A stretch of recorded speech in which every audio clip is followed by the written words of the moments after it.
I love Joseph's work. I like the U theory, and U theory, the way I know it, is much more about organizing.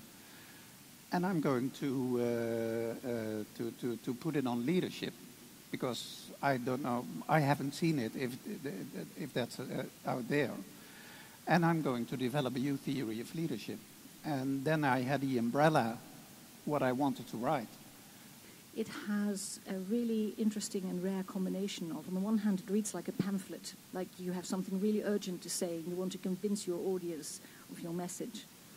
On the other hand, it reads like a really nice synthesis of, so here's what all these big thinkers have said about this particular topic, and this is my take of it.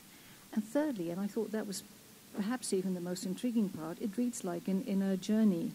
Today, we cannot lead anymore from power or authority, but you can only lead on the basis of who you are as a person.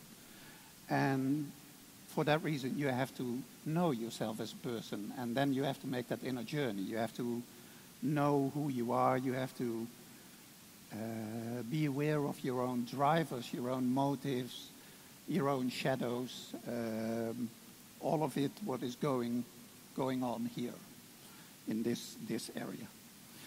And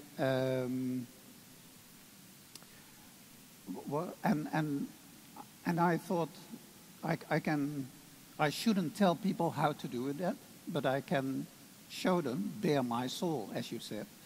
I can show the readers how I have done it, not to tell them that they have to do it in the same way, but how it has worked for me, and hopefully that gives tools to start that inner journey for yourself as a reader. So of all the themes that you could have chosen when you wanted to write a book about leadership and you had 2 years to do it, of all the themes, of all the urgent and important messages, you chose this one about the need to lead from a different spot, basically, from a different place. Yes. So can you say a few words about the urgency and the importance of that particular message? Yeah. We are in a transition from the industrial paradigm to knowledge paradigm, and in the transition, in that transition and in the emerging paradigm, the transition has been going on for 15, 20 years, and it will probably take another 15, 20 years. It's a major transition. It's like the transition from agriculture to industry, the same transition, not the same, but a similar transition we are experiencing now. And in that transition, there is no clear hierarchy anymore, and you cannot lead on the basis of your position on the top of the pyramid. You cannot be a classical boss anymore. Why not? Because people just won't accept it.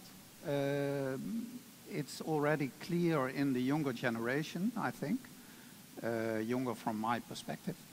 But I think people in their 20s, 30s they look much more to their boss in terms of who he or she is as a person and not as a functionary.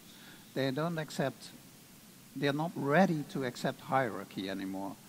So they look at who you are as a human being.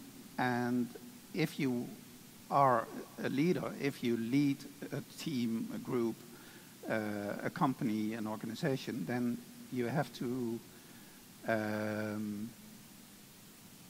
know yourself as a human being to make the connection with the people you lead. Because if you don't do that, if there is a gap between who you appear to be towards others versus who you really are, then people, if they are aware of it or not, and more often they are not aware than they are consciously aware of that.